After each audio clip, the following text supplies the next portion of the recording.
Welcome, guys, to How the Frack We Got Here, a show that takes the news and events of the week and try to make sense out of it all.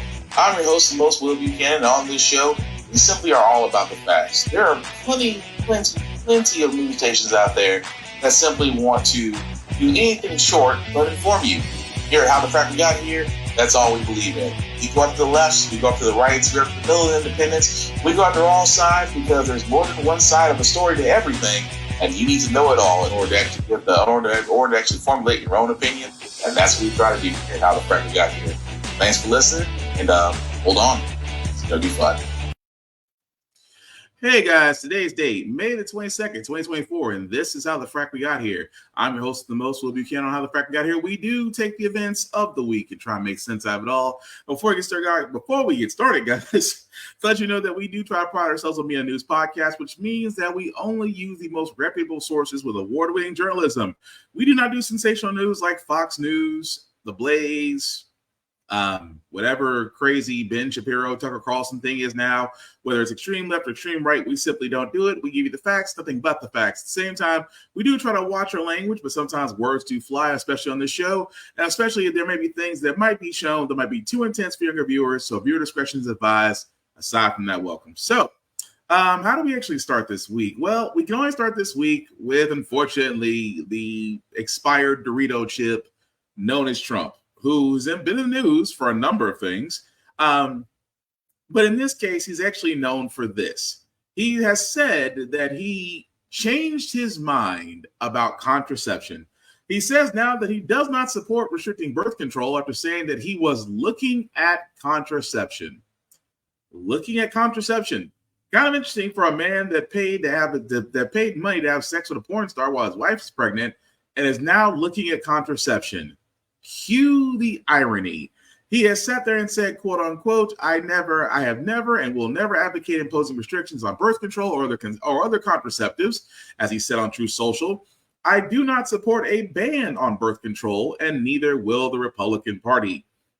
Now, keep in mind, this is after the backlash that, of course, Trump had said earlier that he left it up to states, right? He left it up to the states for the states to figure out as far as how they handle birth control and abortion.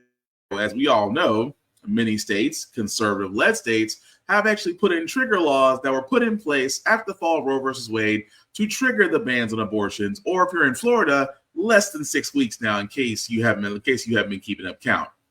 Is it messed up? Absolutely. At the same time, Trump is realizing, as I've sat there and said before, the biggest group of voters outside of minorities in this upcoming election are women. Women have been dealt a bad hand this entire year, really. This year and last year, to be quite honest, that you are the most ticked off group of voters out there. I mean, you can't even make decisions on your body without having a group of old white men tell you what to do.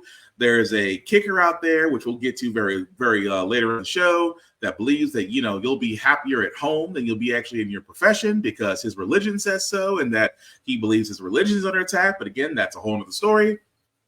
But ladies who are now voters and women who are about to be eligible voters, if I were y'all, it's like, who would be considered to be voting Republican at this point when this party has already shown you that they do not care about you? At the same time, you have states, much like Trump is saying, leave it up to states about abortion. Here's what Louisiana is doing. Louisiana is putting birth control pills in the same area as crack cocaine. You can't make this up.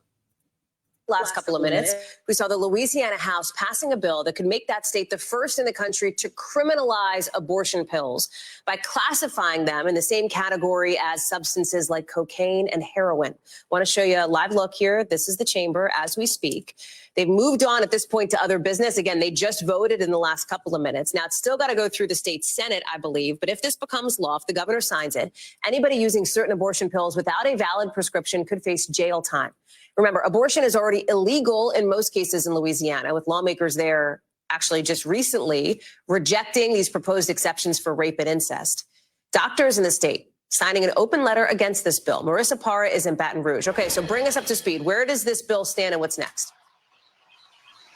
Hey, Hallie. So you were correct. So we heard some back and forth, and it is officially passed in the House, but it is not going to the governor's desk quite yet. It has to go back to the Senate. And we have already seen this has been pretty unpredictable in terms of timing. We thought that what we saw today, we would see yesterday. So this is politics. It doesn't always move in the timeline you think it's going to. And so we will see what happens when it goes back to the Senate. But I'll tell you, it is expected to pass. We saw it passed pretty overwhelmingly in the House, and we expected to do so in the Senate. And we also know the governor, he is a Republican. He has been very vocal against abortion rights, and there is no reason to expect he will not sign it once it does get to his desk. But I want to take you to that moment when we saw just now from inside the House just moments ago. 64 yeas, 29 nays, and the bill has finally passed. So 64 yeas, 29 yeas. Like we said, it passed overwhelmingly in the House. And I want to take you to what we heard in our interview with State Senator Thomas Presley. This is the senator who authored this bill, and I will explain his original intentions when he authored it on the other side of it. But first, take a listen. For me, that was unacceptable. I felt like it was not enough. It did not fit the crime of trying to kill his unborn baby and doing so against his wife's knowledge, which also caused significant health problems for my sister. Okay, so let me explain what you just heard. State Senator Thomas Presley's sister, he says his sister was given abortion drugs without her knowledge, without her consent when she was pregnant. And she ended up giving birth early to a child that had health complications, putting her health at risk, and her child's health at risk. This happened in a different state, and it was her ex-husband who did it, Hallie. And so he faced 180 days in prison and jail as a result. And so State Senator Thomas Presley said that that was simply not enough. That was what you heard him say just now. So he wanted to see harsher penalties for people who tried to do the same thing that his sister's ex-husband did. And so now, if this continues to move forward, Hallie, we would see harsher punishments because, like we just talked about, this would be classified as a controlled dangerous substance. It would be Schedule 4, and possession would be something that you could face prison time for. So specifically looking at this bill was originally authored to prevent coerced forced abortions, Hallie. But of course, we're hearing a lot of fallout and criticism from people on, who are for abortion rights, and also physicians and doctors around the state of Louisiana. Okay, let's think about this for a second, because the guy that we were talking to previously, right, was saying that, oh, well, this happened in another state, that your sister pills without her knowledge by her ex-husband, and because of that, you decided that because it happened in another state in which the guy was tried and sent to prison for 180 days, that you, being representative of the House Chamber of Louisiana, decided to take it upon yourself and say, that's not enough. We need to penalize those who have abortion pills. Let's think about this for a second. They are putting, if Louisiana goes through with this, and it looks like it may, let's think about this for a second, guys. They are talking about the fact that if you have abortion pills, it's being put in the same lane as cocaine. Don't get me wrong. Cocaine is highly illegal, as it should be. Crack cocaine is legal, as it should be. But the fact that they're putting abortion pills, which again, if used regularly, really are there for women as a choice for them to take because they do not want to remain pregnant or want to be pregnant or want to bring a child in this world, which is ultimately their choice. But those women now, if they have the abortion pill, can now be seen no different than your everyday drug dealer. What sense does that make? Except for the pro-life people. Well, we have to speak out for the unborn children. Aha! The pro-life people, you guys never cease to amaze me when you show up. You literally show up when the child is unborn. You disappear when the child is born, but you show up for the unborn children in droves. Because who's going to speak for this little child? I don't know, maybe the mother that's actually incubating the child, and maybe she's trying to do the right thing, because let's be honest, not everybody's fit to be parents. Not everybody wants to be parents. And I've always said this best on the show. We'll keep repeating on the show. How the Frack We Got Here is all for pro-choice. Because here's the thing about pro-life people: if you don't want to abort your children, completely fine. You believe in having you believe in having children. You believe in protecting the unborn babies. Let them be your own and your own alone. It does not help that someone who is different than you, who again, in my opinion, does a responsible thing and decides they're going to terminate the pregnancy, and it bothers you. Mind your own mother business. To me. But this is the problem with Trump saying that abortions should be handled by states. If you have a state like Louisiana that's going to put in place a law that says you cannot have abortion pills, they will be treated just like crack cocaine. What does that say to the women of that state? That 64 people in the House in the chamber, 64 people voted yes, 29 people voted no. And I guarantee those 64 people were all men. I find it very hard pressed because get me wrong, there are some women out there that are pro-life, which honestly blows my mind. You're a woman and you're pro-life. Why? I mean, if you want to be pro-life, cool, be pro-life for yourself, but I cannot understand how you could have the audacity to speak for other people of your gender. That's the thing I don't get. But I also don't get why in the world do you want that law to be put in place? Because you're basically telling women in Louisiana, you get pregnant, you having a baby. It's forced. It is forced. It is the Handmaid's Tale meets Stepford Wives in Louisiana. And honestly, again, a conservative state. Only a conservative legislation will come up with this by a twisted representative who is trying to get justice, because they're trying to say, oh, it's just for if you were given abortion pills without your consent. No, not how that law reads. That law reads possession. If you are in possession of it, you can be tried. And again, this all stems from the fact of Trump pretty much saying, oh, well, I mean, it should be left up. I mean, abortion law should be left up to states' rights, but you don't want to put a ban on contraception. Sounds like you're playing that campaign boat. You're playing that campaign boat banjo, Trump, because, you know, a lot of people don't like the fact of restrictions. But I digress. Moving right along, though, we are going to stick to Trump because, again, Biden and Trump are setting up for their presidential debate.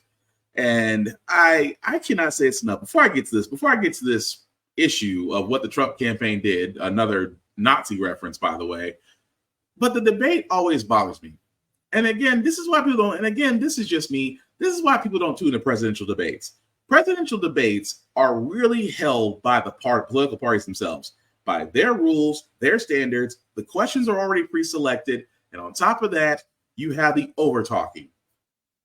It's really at this point, it might as well just be in a squared circle and might as well just be wrestling at this point. That's how scripted it is. You want to make people pay attention to the presidential debate. It's very simple. One, take it out the hands of political parties. All presidential debates should be handled by an independent, non-biased third party. The questions are from your normal, everyday American citizens that the candidates must answer. Every question, each candidate gets to get an answer, gets to do an answer and a rebuttal. At the same time, the moderator has mic control. What I mean by that is, you want to stop the over-talking? Cut somebody's mic. That's it.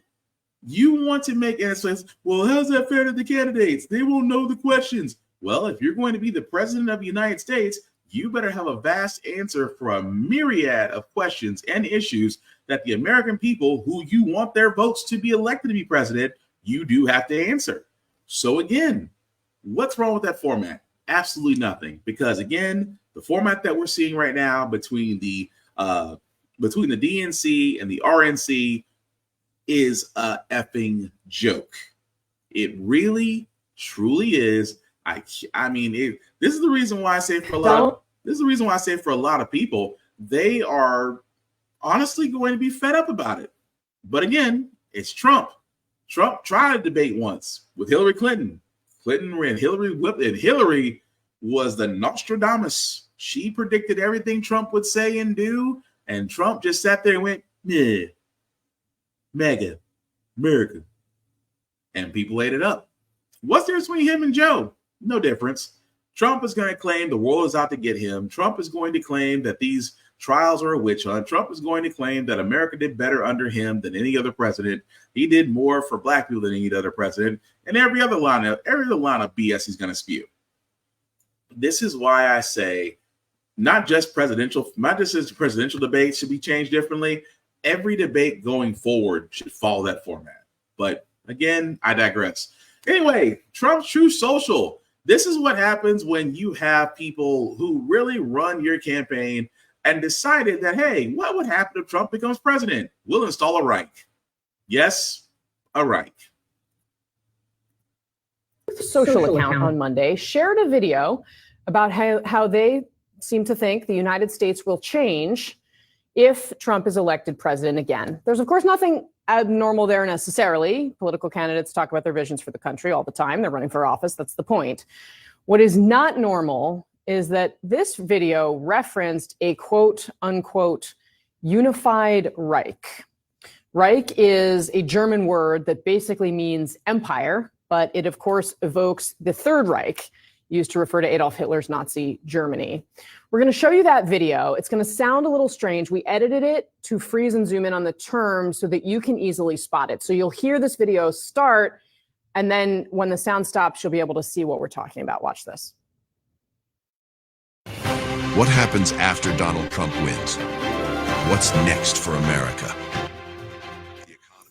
So there you go. It's pushing in on, it says there, you can see the phrase, quote, industrial strength significantly increased and driven by the creation of a unified Reich. So the Trump campaign spokesman, Carolyn Levitt, telling CNN, the video was not created by the campaign and was reposted by a staffer who didn't see the word. Kate Bedingfield, that's a way to put it. They say that this was posted while Trump was in court yesterday. The Biden campaign said this, quote, Donald Trump is not playing games. He is telling America exactly what he intends to do if he regains power, rule as a dictator over a unified Reich. Again, this is something that they reposted. The AP says at least one of the headlines flashing appears to be text copied verbatim from a Wikipedia entry on World War I. Quote, German industrial strength and production had significantly increased after 1871, driven by the creation of a unified Reich. But this language is quite specific. Yeah, it's very specific. But I love the fact that how they try to sit there and say, oh, but it was a staffer that really didn't pay attention, and it posted under Donald Trump's account on Truth Social, and that's not what he means. Sure, I mean, it's not like Donald Trump hasn't had a love of dictators. I mean, the fact that he loved the president. He loved the president of China. He loved the president. He loved North Korea. He loved Kim Jong-il. He wrote a love letter to Kim Jong-il. He loves the fact of dictators. Dictators to him are guys with total power and unquestionable authority, and in some cases, fear over their citizens. Trump doesn't love that idea. I mean, for the longest time, him and Putin were the best of friends. Think about that for a second. That the fact that he loves dictators, the fact that, yes, he has literally done the playbook from a certain Nazi that I'm trying not to name, but it's not like he's not following his playbook. Play on the hatred of those that feel oppressed, and you will have an army. Trump has done that with his flock of idiots. At the same time, why is it surprising that, one of his staffers says, oh, we're just going to put that out there because it sounds cool without double checking? This entire administration is ran by a bunch of literally inadequate, unqualified idiots who are basic stooges to Trump, which he loves, because the one thing Trump loves above all else is adoration and loyalty and allegiances. He loves that, because if you don't believe me, what he did to Michael Cohen, what his attorneys did to Michael Cohen in his current trial right now, says a lot about those that burned against him. But the fact that, that doesn't mean anything. Trump has said many times, and I always say, go back to the Time magazine interview with Trump. where he sat there and said, "This is all the things that I would do if I was installed as president. I would be a dictator for a day." What presidential candidate do you know is going to either joke or even in the realm of a joke, going to sit there and say, above all else, I'll be a dictator for a day. I'll dismantle the Department of Education. I'll dismantle the FBI. I will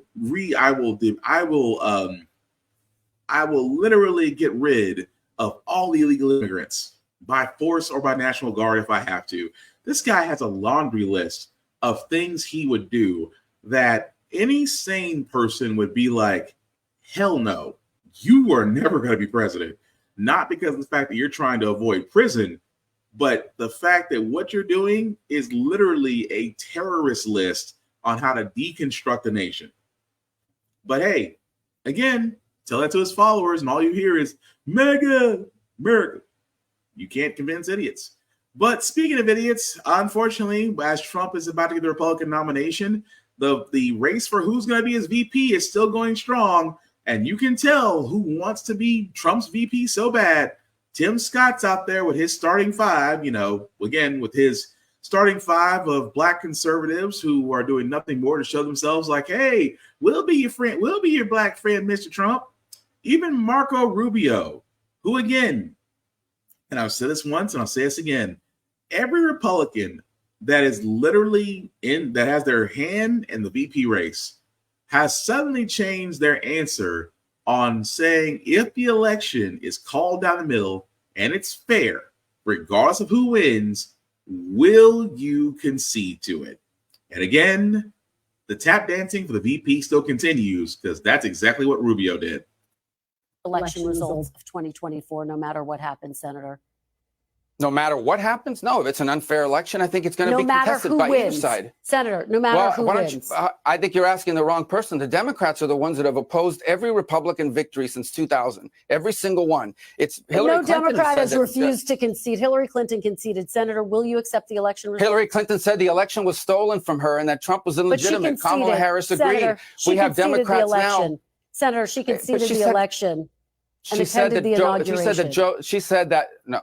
Trump was illegitimate. She said that the election had been stolen. Kamala Harris agreed. By the way, there are Democrats serving in Congress today who in 2004 voted not to certify the Ohio electors because they said those machines had been tampered with. And you have Democrats now saying they won't certify 2024 because Trump is an insurrectionist and ineligible to hold office. So you need to ask them. I think have you ever asked the Democrat this question on your show? I bet you've never asked. All I can say is, well, he's kind of full of shit. And I say that because, number one, Democrats have not refuted every election since 2001. Since 2001 was when Bush 2.0 got elected. And there was that little issue of votes in Florida, which again did go through the court of law and yet was ruled in Republicans' favor. He forgot to mention that. Also, following Bush, there was Obama, which, again, nobody questioned, although it was kind of Republicans that questioned his birth. It was Republicans that questioned his qualifications. It was Republicans sitting there saying people are only voting for him because he's black, even though he won both his presidential races twice. Oh, and let's not forget Trump. Trump had some questionableness during the election, even to the point to where there was an investigation on whether or not Russia did interfere. That was brought up by Democrats, and also that was seen as that Trump more than not knew exactly what was going on at that special investigation report. But then again, Trump's AG at the time, Mr. William, decided to kill it. So again, Rubio's whole thing of Democrats have been refuting every election since 2001, kind of bullshit. At the same time, all Democrats are sitting there saying they're going to be refuting this year's election because Trump's an insurrectionist. Well, half truth. Trump is an insurrectionist, but no Democrat has sat there and said they are not going to ratify the results or go against them, whether or not who wins. Again, a lie. But again, this comes from a guy who 2 months ago sat there and said he would accept the election as it is. He would accept the election as it is, But I guess now because he's part of the Trump VP sweepstakes, I have to make myself as aligned to Trump as humanly possible because I want him to know I could be his VP, I could be his mouthpiece, I could do what America's creepiest Christian Mike Pence couldn't do. It's amazing to me that this is what you have on the Republican side. Because let's be honest, old girl, I keep forgetting her name to save my life right now, who actually ran against Trump, has yet to throw her support behind it, which again tells you everything you want to know. That you have Tim Scott, Marco Rubio, Speaker of the House Mike Johnson, all of them now are just waiting to see who's going to kiss the ring. And again, none of them qualify to be vice president next to an insurrectionist. But hey, keep denying the fact that there was issues with the election, even though the election we just had was the most safest election on record, and the only voter fraud that was found was for Republican votes. But they don't like to repeat that. They don't like to repeat that part of history. They're trying to wipe it out as it is. Moving right along, guys. The International Criminal Court, the ICC, has issued an arrest warrant for Israel's Prime Minister Netanyahu and his allies. And for some odd reason, the U.S. is offended. For prosecutors at the International Criminal Court announced that they were seeking arrest warrants for top Israeli and Hamas officials for war crimes against humanity. It is an issue that has divided the West, with some European countries, including France and Germany, expressing support for the ICC and its independence. But here in Washington, the Biden administration continues to make clear it opposes the ICC's latest actions. Contrary to allegations against Israel made by the International Court of Justice, what's happening is not genocide. We reject that. The extremely wrong-headed decision by the ICC prosecutor yesterday, the shameful equivalence implied between Hamas and the leadership of Israel. We'll be happy to work with Congress, with this committee, on an appropriate response. Joining me now is Sahil Kapoor on Capitol Hill. We saw Secretary Blinken there. He was testifying today, and he signaled the administration may take some action against the ICC. What would that look like? Yeah, that's right, Ryan. This was a revealing moment where the ICC's action actually unified the Biden administration and Democrats with Republicans on this issue as they had been moving further and further apart, unified them in condemnation. You just played Blinken over there calling this an extremely wrong-headed decision. He described the shameful equivalence, in his words, between Hamas and the government of Israel. He said this sets back the cause of a ceasefire in Gaza, and it makes it harder to get a hostage release deal. Now, Blinken told the ranking member of this committee in his testimony, Jim Risch, that he could support legislative action against the ICC. He said, quote, "We want to work with you on a bipartisan basis to find an appropriate response," unquote. But Secretary Blinken, ever the diplomat, said the devil's in the details, and he would need to see a proposal before he commits to it. His message to the committee was essentially, show us what you got, we'll take it from there, but we agree on the broader point.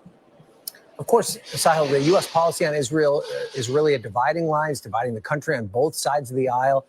Was the secretary able to say anything to minimize some of those criticisms?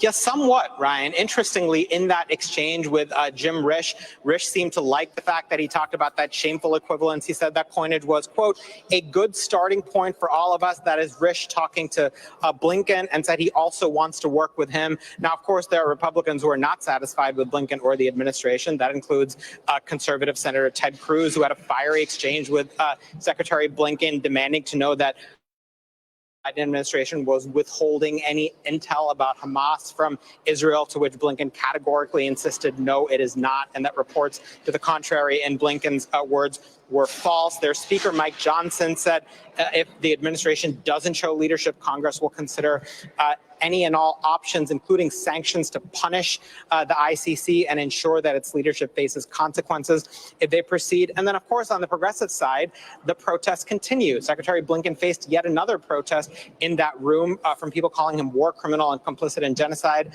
Finally, progressive Senator Bernie Sanders actually said the ICC is right, that the arrest warrants may never materialize, but international law must be abided by. Ryan? Okay. So yes, the International Criminal Court, the ICC, has actually in the process of issuing an arrest warrant for Netanyahu and allies For some odd reason, the U.S. is annoyed with the ICC. I don't understand how, because it was Israel that did initiate the fight against Hamas. It was Israel that is actually using their IDF forces to go against the public as well as the press there. It was the IDF that is actually going against Doctors Without Borders and the Earth Earth humanitarian efforts there to get food and water to those in Gaza. It is also Netanyahu that wants to invade other areas because, again, Israel is somehow oppressed. And yet the U.S. along with the Secretary of State is somehow scratching their heads over this. I'm baffled because, again, what is this whole thing about U.S. taking Israel? I mean, even Biden had already said, I am calling for a ceasefire. President Biden, you can call for a ceasefire anytime you want to. We are kind of footing Israel's bill in the Middle East. If you pull funding, if you pull support, if you pull resources from Israel in the Middle East, Israel will fold. Versus sitting there saying, I am forcing Netanyahu to call a ceasefire while we're still financially and using resources, including soldier support to Israel. Help that make sense, because on one side I can see why the ICC is right. On the other side, I'm confused how we're still somehow supporting Israel. Oh, well, you're a Zionist or you're pro-Palestinian. No, I am trying to figure out why in the blue hell are we supporting Israel when Israel's not the one being oppressed? We call for, we want a ceasefire so bad, and yet we also have the ability to cause or force Israel to do a ceasefire. And yet Biden has pulled the trigger. I ask again, what kind of dirt does Israel have on the U.S. to where the U.S. proudly gives money and resources with no problem? And again, for all those that are wondering why Netanyahu deserves this warrant, because again, he's not the only one.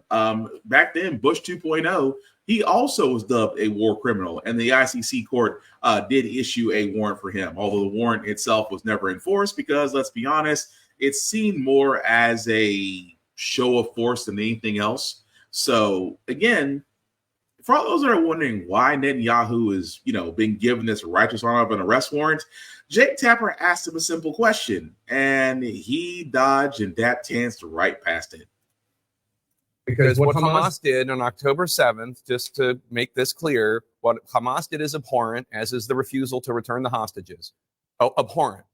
But whether or not it was Israel's intent, tens of thousands of innocent Palestinians, including countless children, have been killed and maimed by the IDF in your war against Hamas. Is there anything you and the IDF could have done any differently to avoid all the loss of innocent lives in Gaza? First of all, every civilian casualty is a tragedy. Every child lost, or every woman lost, or every innocent person lost is a tragedy. But for Hamas, it's a strategy. So while we go out of our way to get them out of harm's way, Hamas goes out of its way to keep them in harm's way, shooting at them if they try to leave the battle zones. But many have left. Thankfully, I can say that.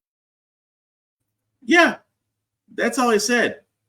He literally sat there and said, could Israel and the IDF forces could have done anything different to prevent innocent deaths? Keep in mind, the IDF has bombed humanitarian efforts and claimed it was an accident. The IDF has detained press journalists out there because they were showing videos of what the IDF were doing to there. Again, Netanyahu had a perfect time to sit there and say, well, you know what? That's not, it's not supposed to happen. Unfortunately, it's an act of war. He blames Hamas. And yet people wonder, and yet you have Blinken, who also should be considered a war criminal for various obvious reasons. I'm surprised that, I hate to say it, that Biden being in cahoots with Netanyahu, that he also hasn't had an arrest warrant put out for him. But right now, it's just the Israel Prime Minister welfare queen that is loving the fact that the U.S. is still backing him for reasons beyond my comprehension. But speaking of things beyond my comprehension, President Biden did speak at the Morehouse graduation, giving the commencement speech. Now, Mr. President, I have sat there and said for for the last year and a half, as you are coming up on your nomination, that President Biden is going to have a hard time getting black voters, specifically black men to vote for him, considering the fact that a lot hasn't been done for black men during his administration. I mean, we were supposed to have the George Floyd Police Reform Bill. That was killed. We were supposed to have the Voting Rights Act. That was killed. We were supposed to have Build Back America. That was killed, then diluted, then remixed, and then parts of it got passed. But when it comes to the black man in America, we're only needed during wartime, sports, and voting.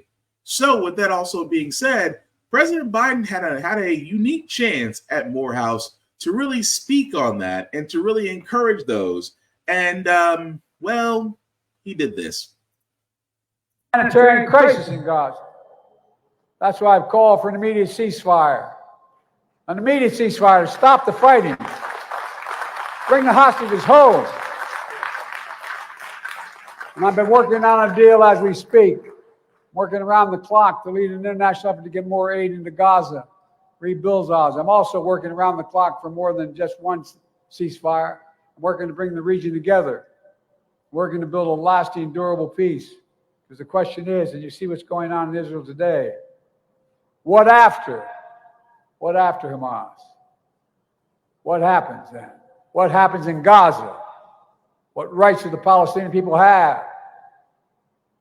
I'm working to make sure we finally get a two-state solution, the only solution, for two people who live in peace, security, and dignity. This is one of the hardest, most complicated problems in the world, and there's nothing easy about it. I know it angers and frustrates many of you, including my family. But most of all, I know it breaks your heart. It breaks mine as well. Leadership is about fighting through the most intractable problems. It's about challenging anger, frustration, and heartbreak to find a solution. It's about doing what you believe is right, even when it's hard and lonely. Okay, so that was an excerpt. It was really a 30-minute longer speech. But again, you address what's happening in the Middle East and saying that you're doing all these things. At the same time, there were protests there were protests by black men at Morehouse. Their backs turned away from the president just because he didn't really say anything that really would get, hopefully your chosen voter demographics attention. You talked, and again, I hate to say this, I really hate to say this, but black men in this day and age, and of course I can't speak for all black men, are not concerned about what is happening literally overseas. Some black men are dealing with, what problems are going today as far as wage income, housing, credit, financials, education, getting, taking care of your children, things of that nature. Things that black men are considered while they're still being used as targets by law enforcement and pretty much not being denied justice, but yet time is given to them like dinner, like McDonald's at a Trump residence. And again, Biden had a wonderful moment to sit there and really speak on that and really try to gain black men to get black men to look at him as potential voting. And I'm sorry, President Biden failed. But again, this doesn't mean that black people are going to turn to Trump. I mean, you might have a few people out there that are trying to go viral, trying to say, we go black people for Trump, or black women for Trump, or thugs for Trump. They're out there just trying to get viral and trying to get endorsements and money. Because again, I've already said many a times, the conservative side of the world is lucrative, and the Candace Owens, the Stacey Dashes, the Tim Scotts, I can keep going down the list of potential of black people that used to be on Fox News and at the Republican convention who made bank spewing lies that they don't even believe themselves. At the same time, they come and they go. But Biden at Morehouse could have literally done something great and actually curve some attention and actually have black men kind of look in his direction to see, because right now it's almost as if President Biden is ignoring a potential voter base. Because again, black men do vote, and we should be voting more. Because don't believe me, Georgia's a pretty good representative.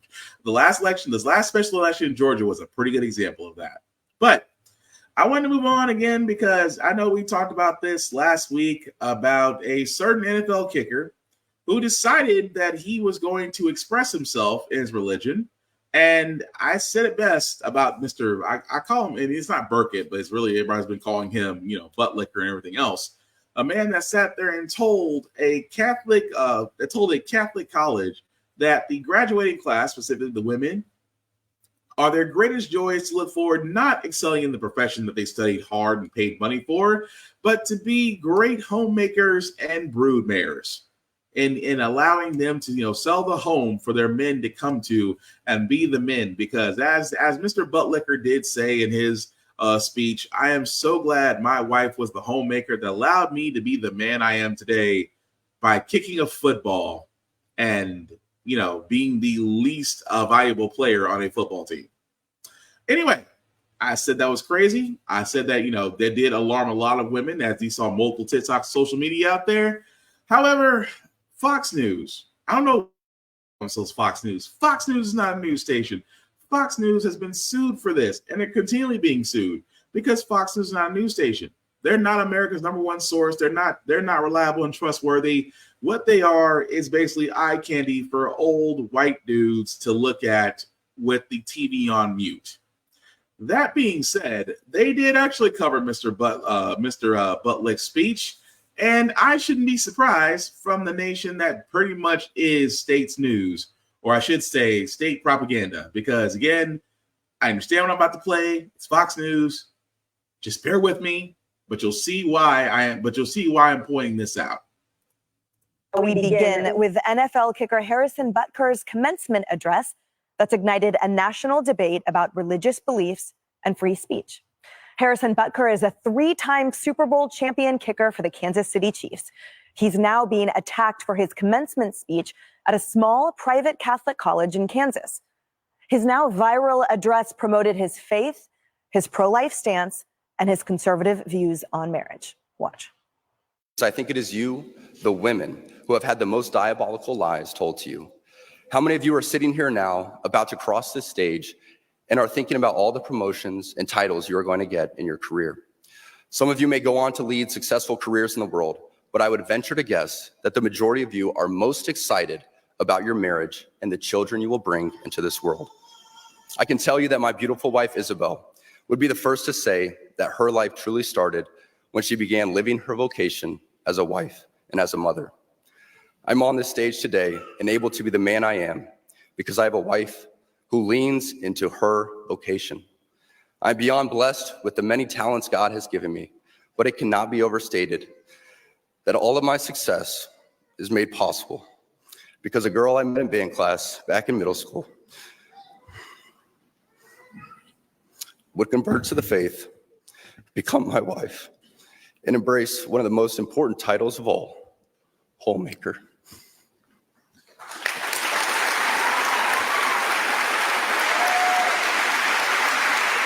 Bad policies and poor leadership have negatively impacted major life issues.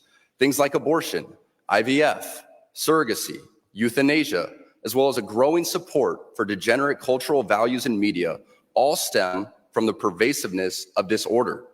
Our own nation is led by a man who publicly and proudly proclaims his Catholic faith, but at the same time is delusional enough to make the sign of the cross during a pro-abortion rally. I am certain the reporters at the AP could not have imagined that their attempt to rebuke and embarrass places and people like those here at Benedictine wouldn't be met with anger, but instead met with excitement and pride. Not the deadly sin sort of pride that has an entire month dedicated to it, but the true God-centered pride that is cooperating with the Holy Ghost to glorify him.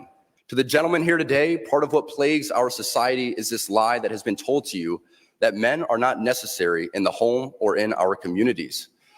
Be unapologetic in your masculinity, fighting against the cultural emasculation of men. Do hard things. Never settle for what is easy. Kaylee, what do you make of that? You know, a lot has been made of his comments about women, which I found to be absolutely spot on. I'm a working mom. I've had a job at the height of politics. I have a job now at the height of television.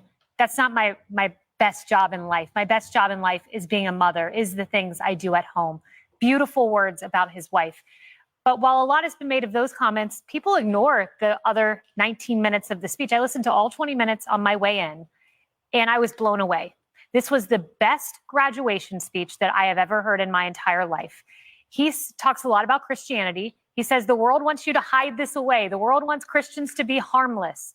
But he said, we are in mission territory in a post-God world. Stop and think about that. So many of the problems that we talk about here on the couch, the crime out on the streets, the kids that, abortion till birth, which we talk about in some states, these stem from a culture that doesn't respect life, that doesn't respect faith. We live in a post-God world, and what he said is truth.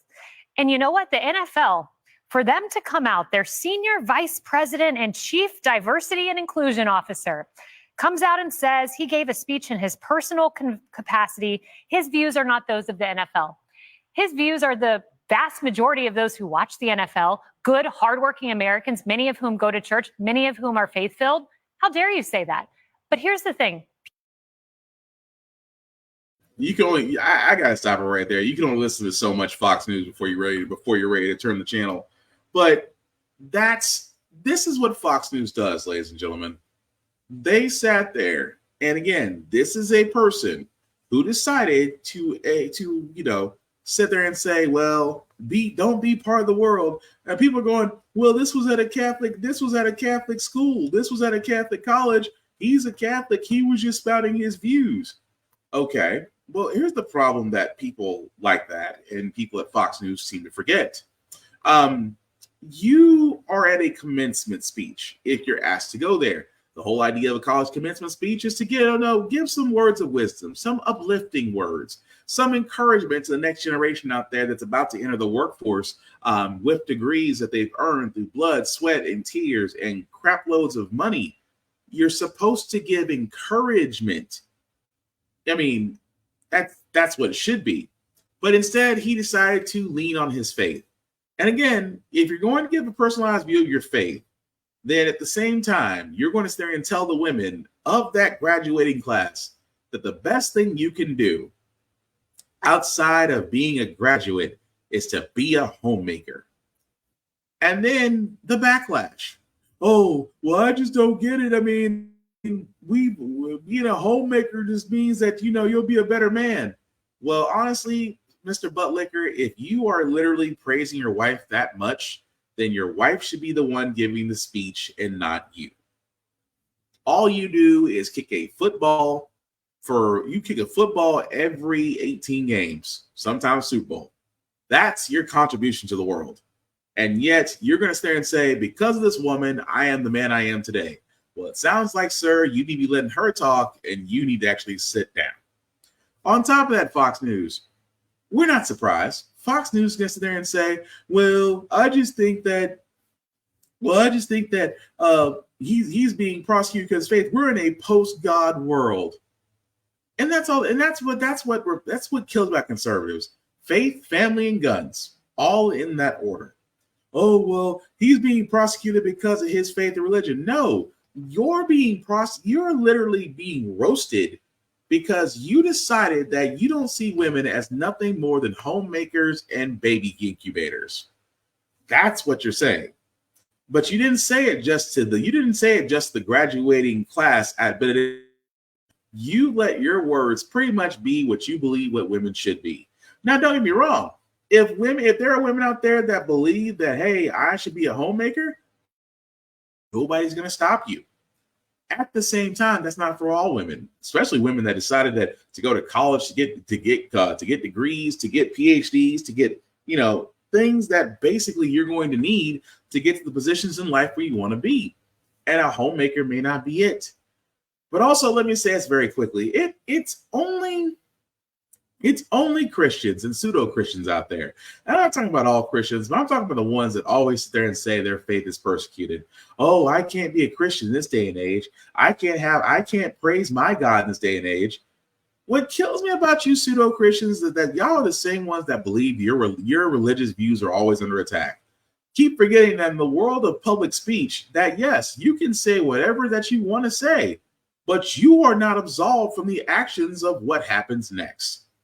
For example, nobody cares about the fact that you're Christian, but the fact that you have to put that in everything that you say and everything that you do, like it's a look at me title, that gets annoying.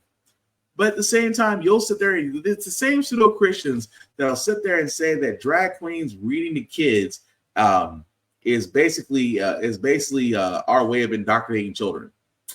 What have churches been doing for the last 400 years? I'm just saying. But at the same time, I'm sorry, pseudo Christians, your religion is not under attack. It's the fact that you have an opinion, people don't agree with your opinion, and you're crying about it. No, they may disagree with your way of life, but they're certainly not stopping you from living it. But at the same time, when you're a kicker from a football team that's been invited to give a commencement speech, stick to the easy stuff. Uplift, encourage, and tell them to reach for the stars. Not sit there and go back to the 1950s and tell women where you think they should belong. And maybe, just maybe, the next time you're at a Kansas City Chiefs game, you won't get heckled. But I can't say I don't feel bad for you. But then again, it's Fox News. They'll probably invite him there as a guest speaker. I'm just saying. But moving right along, guys, I wanted to cover this story as well because child labor is becoming a thing in these states, and I will not stop talking about it. Again, especially at the Marjack Poultry in Mississippi, where 4 minors were working at a poultry plant by the same firm just months ago, was responsible for a 16-year-old that was killed because of his mishandling of his machine. Marjack Poultry is literally in Mississippi and Jasper, Alabama. They had workers there that basically were younger than 17. Although Marjack swears that the identification and papers they got on these kids show that they were older than 18, and also said that I wish I could make this up, that some of the jobs they were doing were not prohibited by federal regulations. This is the part that I keep talking about, that when it comes to labor force, that they're not going to raise the minimum wage, although they should. They're not going to really look at a universal income as they should, because what they're doing, what these conservative states are doing, because again, there's plenty of jobs out there, but those jobs are not able to support anybody trying to survive. So what are these states doing? They're loosening up child labor laws. Sarah Huckabee in Arkansas is doing the same thing with child labor laws, allowing 16-year-olds to work 40-hour weeks. We've seen it here in Tennessee, in Alabama, Mississippi. They are loosening child labor laws, and that's scary because those child labor laws were put in place to ensure that our children were going to school. Now, again, there's nothing wrong with working part-time, but at the same time, a child's initial path, hopefully, is to go to school, to graduate, and then from there, they choose to work longer hours than they can. But a child who is still in rudimentary, elementary school, or high school should not be working a 40-hour week. That's just that simple. And these companies really should be getting fined for that and not just a slap on the wrist. But speaking of things that make me worry, because again, guys, I know we're near the end of the month of May. A lot of schools are letting out. Summer vacation is about to happen for a lot of kids, and that's nice. But here's the problem with the school year that's moving up forward. That, again, education is always on the chopping block. Funds may get cut. Teachers may move on to higher positions. But here's what some states are doing with school systems that are simply not working out. They're deciding to take them over. And again, that's a scary thought concerning the fact that a lot of these school systems don't need to be taken over. If anything, the people that believe they need to take them over should be getting fired. Many states are adopting a drastic approach, taking them over. They're stepping in with new policies and new leadership, hoping they can turn things around. But some teachers say they don't believe the approach is always best for their students. ABC's M. Wynn traveled to Houston, where the district is finishing its first full school year under state control. But the fallout has already begun.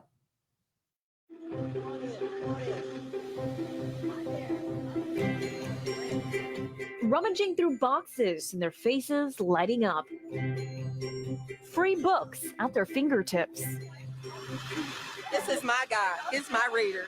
I got Albert Einstein because I want to become a scientist when I grow up. This is Faith Reese Boston of Lockhart Elementary, missing her librarian, Miss Cheryl Hensley, who's running this book giveaway. I feel like I'm missing this big love for reading, but I'm still trying to hold on to that love.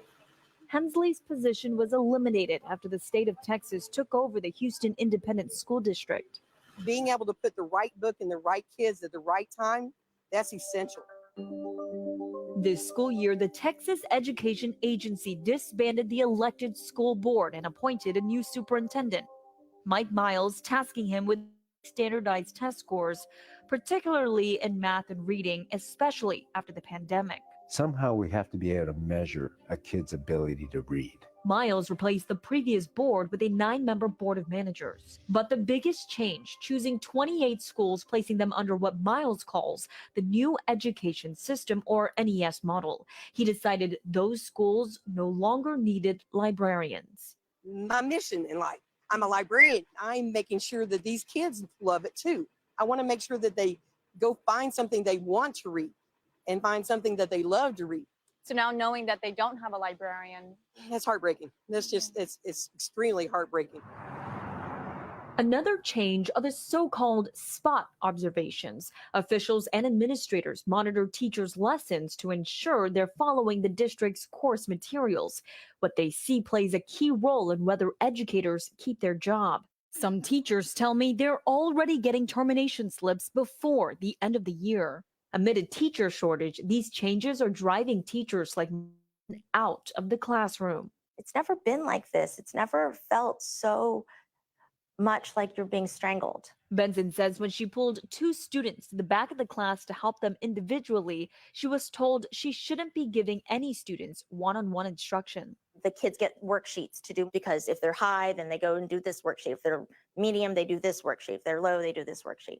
But in addition to that, they have PowerPoints that you've got to do the PowerPoints as they are. So I want to change it. Or there's words in there that the kids don't understand. I want to be able to add pictures or change the vocabulary a little bit. And all of that was discouraged. I want everybody to love learning for the sake of learning. And it has become, sadly, a space of we are learning so we can pass a standardized test. Our Houston station KTRK found HISD had the highest rate of teachers leaving the region, with 600 who have left so far this year, twice as many as the roughly 300 HISD teachers who left during the same time frame last year. HISD admits 2/3 of teachers who left this year were from NES schools, but says the model raises expectations and is not for everyone, according to KTRK. And it's not just NES schools impacted. More than 55 HISD schools have actually chosen to opt in, with others cherry-picking NES policies. A-rated Barbara Bush Elementary adding a timed curriculum, providing teachers with a timer that gives students about 4 minutes until they are required to move on to the next session. This is Henley Jackson, a 5th grader with ADHD. She says it's overwhelming. Once there's a little bit of time left, I start panicking because I feel like I'm not going to finish in time. Henley's mom saying she and other parents have voiced their concerns to the district. We feel like that is falling on deaf ears. Hi, thank you so much. I sat down with Kristen Hull, Superintendent Miles's chief academic officer. At the heart of what we're trying to do is improve what is happening in the classroom. Hull says HISD also raised salaries for NES teachers and that their goal is simple: improve student achievement for failing or near failing schools. You guys should be ashamed of yourself. You guys are not Houstonians. You guys are working for the system and the high-ups. But time and time again, frustrated parents and teachers have packed into board meetings. The public cannot hear. The morale just feels low for the people I've talked to. What is wrong with that picture? That might be true for some. I can't speak to everybody, but that's just not been my experience in walking the classrooms. We're out in the classrooms all of the time. But my message is... So you're saying you haven't heard of these teachers and parents? We have, I'm sure. Yes, we hear things, but I think my message, if someone is experiencing something, is what we're trying to say and what we continue to say is the thing we are here to do is stay committed to ensuring your student is receiving the best instruction and the best education that we can provide them. Morale can play a role in whether a state takeover works, says researcher Josh Bleberg.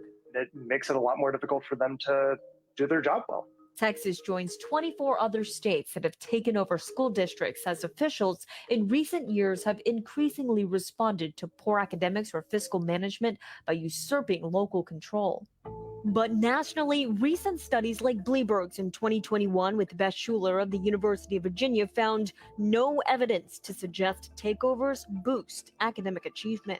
What we find is that test scores in math and English language arts were about the same before the takeover and after the takeover. Several other studies have also come to similar conclusions. The pushback from community members, from teachers, from parents, those are valued stakeholders in any successful school turnaround effort. If there isn't that trust, it's less likely there will be a positive effect.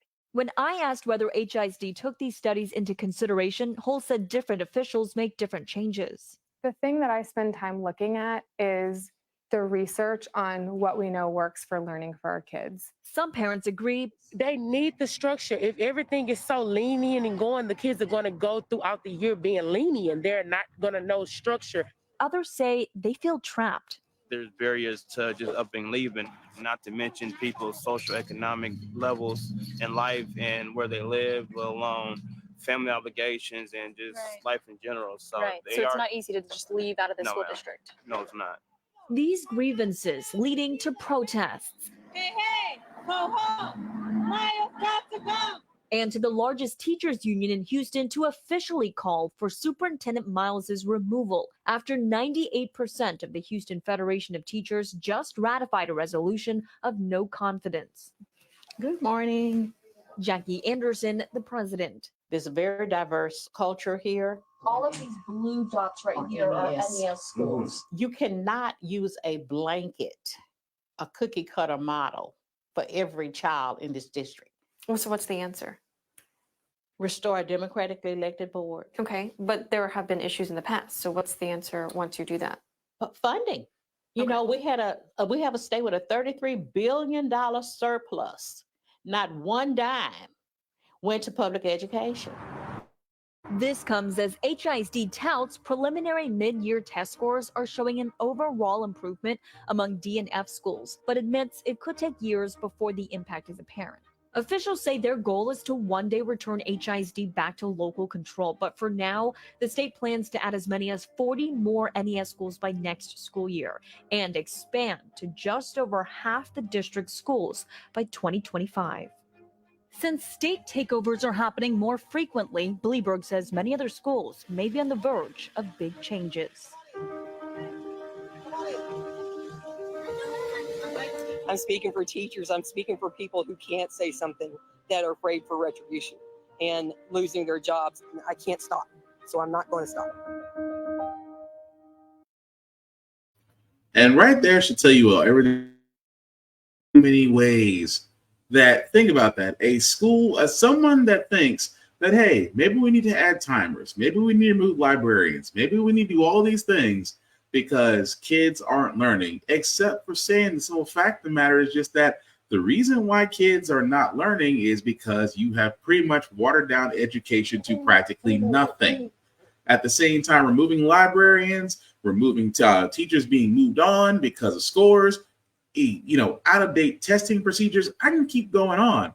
But the thing about it is, the only way we can actually fix education in our country is to do the one thing we should have done from Jump Street.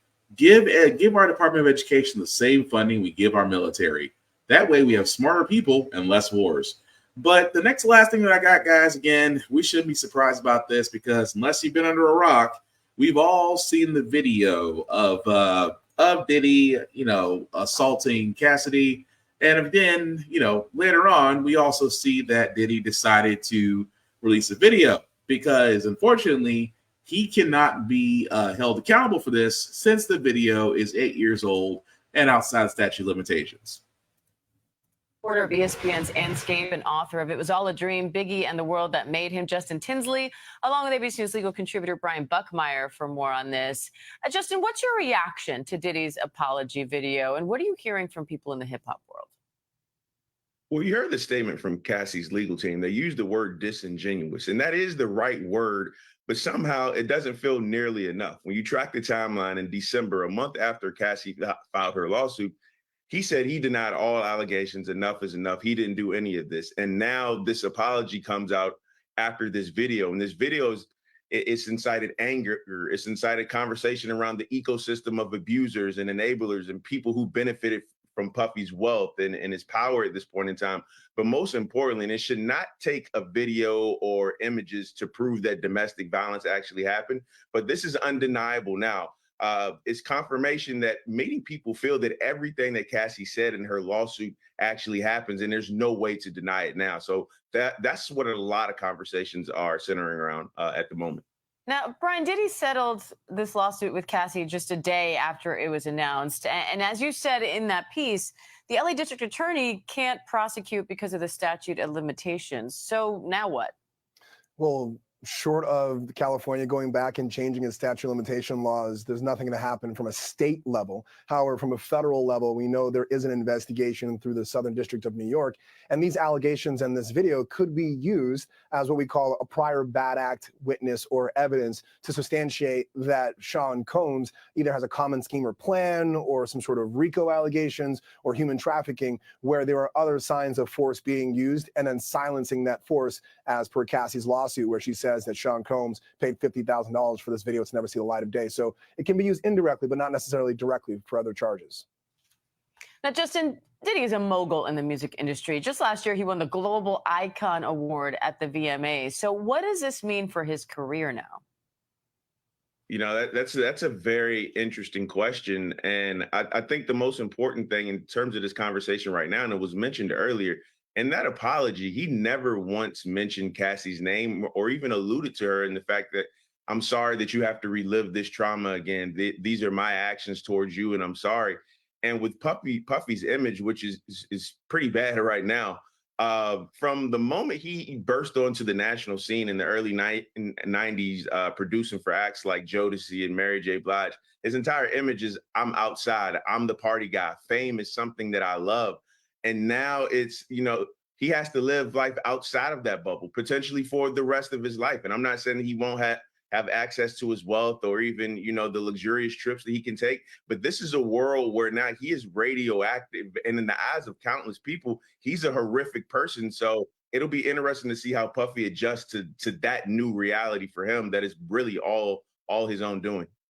Brian, to what degree could this video be used in the separate civil lawsuits that Diddy's facing and also in the federal human trafficking investigation? So it could be used, Diane, for potential impeachment. We've already seen that Sean Combs has set out and said that we denied all these allegations a month after Cassie's lawsuit. But it can also be used to demonstrate his understanding of the use of force against women, and that not necessarily that he's committed this crime in the past and will do so in the future, but through other processes of showing criminal intent or actions. I should point out Diddy has denied those human trafficking. So long story short, Diddy's done, as he should be.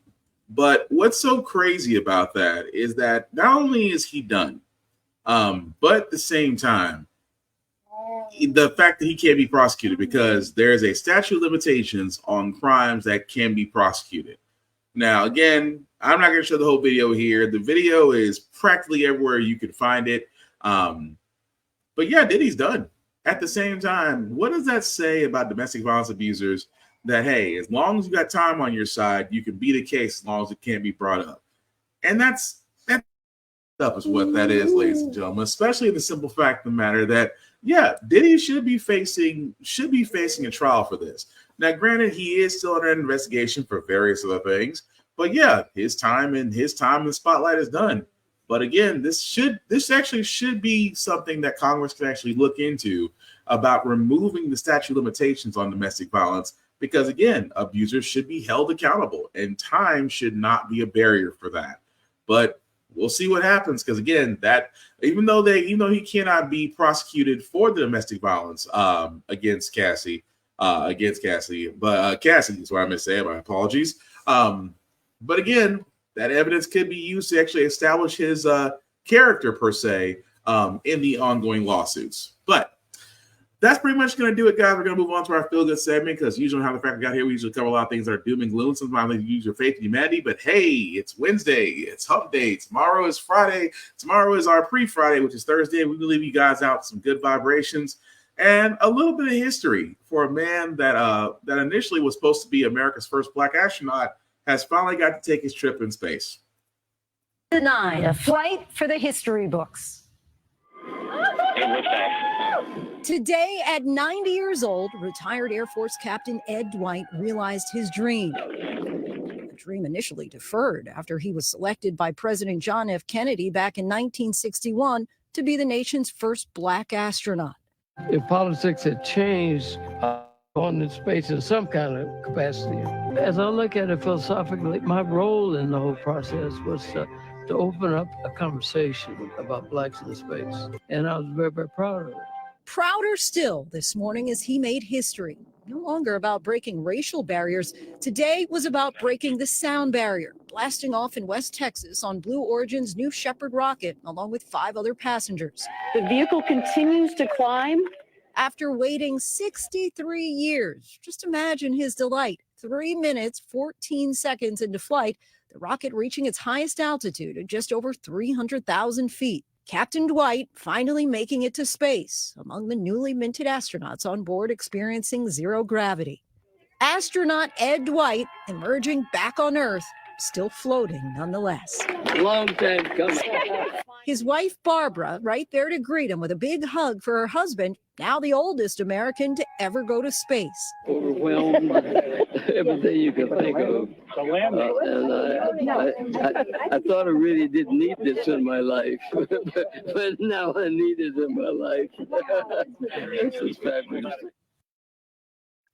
And again, I thought that was pretty cool because initially, under President John F. Kennedy, he would have actually been America's first black astronaut in space at the time. But at least he did get to fulfill his dream. But doggone it, Blue Origin, y'all guys really got to fix the design of your rockets. That's all I'm going to say. But anyway, that's going to do it for this podcast, guys. I thank you all for watching, for liking, for letting people know this is live. I certainly appreciate that. Some shameless plugging before we do get out of here, guys. Of course, you can find me, Black_Spartan615, pretty much everywhere on the socials. Definitely like, share, follow. I cover a lot of things, especially not just news, but video games, things of that nature. You can also catch me on Blurred's Eye View every Tuesday and every Thursday. Again, with my shows, How the Frack We Got Here every Wednesday at 7 p.m. and Give It Podcast every Friday at 8-ish p.m. Whenever we start. But definitely follow us, guys. The like, share, and follow. Again, the link at the bottom, I'll make that just a bit bigger for you guys to see. If you copy and paste that link into your browser, taking my link tree, that's YouTube and Facebook groups for all my podcasts. How the Frack We Got Here, get bit off of this podcast. Like, share, follow. It costs nothing to do that, guys, and literally less than 30 seconds to do all those things. But simply put, we cannot do this without you. So hopefully you'll do just that. Also, guys, please check out blurstation.com. It is the vehicle that we always said that we should have our own place. That'll basically serve as our Netflix. You can find movies, television shows, art, graphics, you name it. We are basically trying to build this into the vehicle we've always wanted. We thought Tubi was it, but Tubi was not it. Because simple fact of the matter is, it was the same person, or that same person owned Fox and made his money off black creators. But yet, Blur Station is the place you want to be. If you do feel like joining, guys, please hit the Join Now button, select the Blurred's Eye View Offending membership, and please select my name, Black_Spartan. I would certainly appreciate that. At the same time, guys, it's $10.99 a month to watch Blur Station. $10.99 a month. You cannot beat that with a stick. At the same time, guys, again, if you are a content creator and do want your content to be shown on Blur Station, you first have to join being a member. And once you have joined, then you guys can go from there as far as reaching out to the creators of Blur Station. And if so, your content can be shown there. Of course, you keep ownership of your content. The only thing that they do ask is for a piece of the distribution. And if you think about it in the grand scheme of things, that's not a half bad deal. At the same time, guys, after paying $10.99 a month for 36 months, you do get the option of owning a piece of Blur Station. It's way easier than owning a piece of Apple TV, Prime, of Hulu, Netflix. It's a whole lot easier. But again, Blur Station is the place you want to be, as we have announced that we do have partnerships with Michael Jai White, with Orlando Jones, and many others that are coming. So trust me, you definitely want to get on this train. Definitely check out blurstation.com. As we wrap this up, guys, again, I cannot stress this enough about the presidential debates coming up. I cannot stress this enough about voting. Again, they are trying to move the goalposts. They are trying to get you to do everything but vote. And I know this is going to sound corny, but again, if voting wasn't important, why are they doing everything they can to make sure that you don't? Because every vote matters. At the same time, get to know the candidates, get to know the people that are going to basically be representing you, not just on the national level, but on the local level. Because again, if you're like me in Tennessee, we have a bunch of idiots outside of a handful of good people that are in our legislature that are literally running our state, our city, our side of the U.S. into the ground.